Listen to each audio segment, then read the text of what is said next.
Just want to give you, I have two more. Just want to give you a brief glimpse of Lizzie actually on a crime investigation, and Homer kind of upstages her, you'll see. The story, The Traumatized Metallurgist, has a murder occur in the Fall River Iron Works, which is a fictional place. And one of the mill agents has been shot to death, apparently by a labor agitator, but Lizzie kind of suspects that something else is going on. So one of the key witnesses is Howard the pig puddler. And pig puddling is not exactly something very common these days. Back then, the word pig referred to pig iron, and these men worked with puddling furnaces to create pig iron. There's actually an illustration of a puddling furnace in the book. So when I call this guy a pig puddler, he's not a farmer. He's an iron worker. The man who, Lizzie is actually conducting the investigation in the dead mill agent's office. So all the people who come in to be interrogated are kind of put off by the fact that this 16-year-old girl is like sitting behind the desk, and the city marshal, who is what back then was the equivalent today of the chief of police, the big 6'5", really broad city marshal is standing to the side while this little girl conducts the investigation.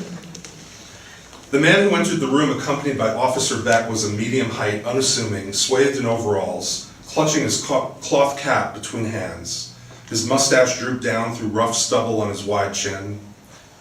"Thomas Howard," Officer Beck announced, and the man dipped his head in reference to the marshal and the girl behind the desk. "By relief," he said with a lumpy throat. "Mr. Marshal, you do me proud, interrogated twice in a day. What an honor." "Mr. Howard, at this hour I'm a mere spectator," the marshal announced, thrusting a gloved hand out towards Lizzie. The man's eyes sparked and he raised them towards Lizzie directly. "Sorry if I seem a bit twitchy, but you caught me at a delicate moment. I don't mean to imply I won't take part in this interrogation. I suspect this girl will review the same points of order I've been revisiting over and over with various policemen, unless of course she's creative and has some new angle to pursue."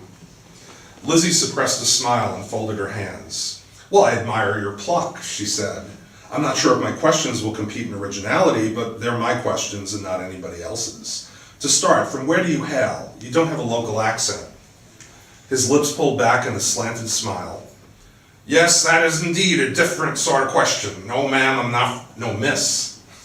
I'm not from around here. Rather, I hail from the boglands of New Jersey. I'm an old Batstow man, working the furnace in the pines. I spent the last 2 decades hauling the bog iron out of Batstow Lake. I bet you never had to spend 2 decades of your life lifting rocks, Miss Borden." Lizzie said with a giggle, "Well, I haven't been alive for 2 decades. But I assure you, I have nothing but the utmost respect for your profession.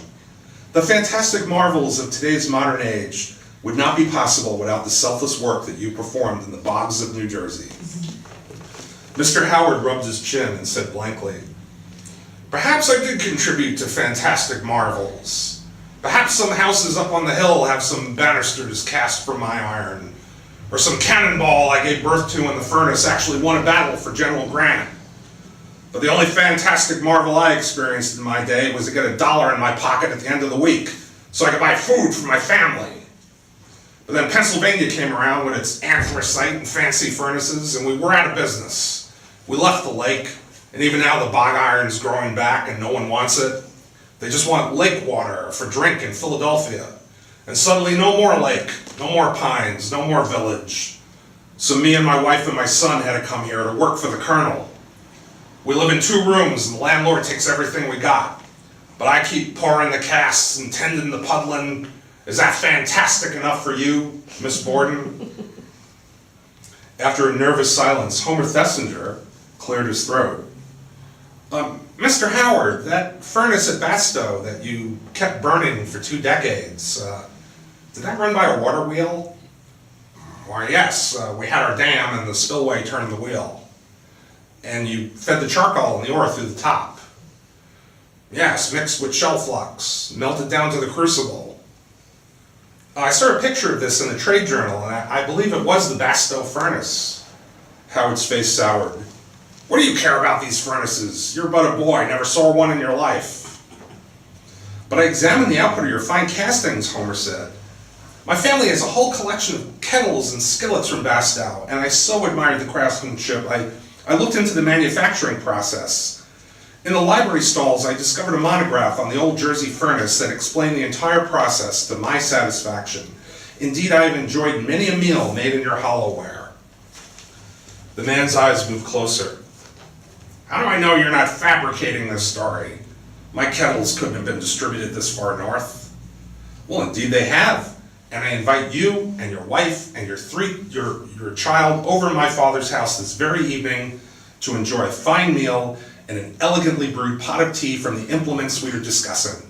The meal will be delightful, and the tea will have a fine degree of subtlety, all enriched by the iron products in which they have been cooked.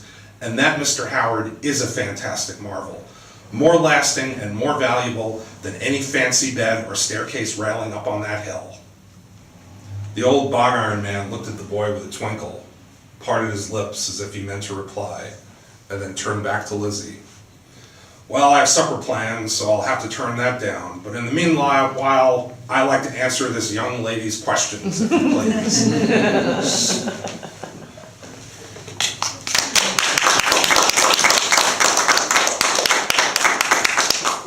Of course, Lizzie's feelings are hurt that Homer kind of upstaged her.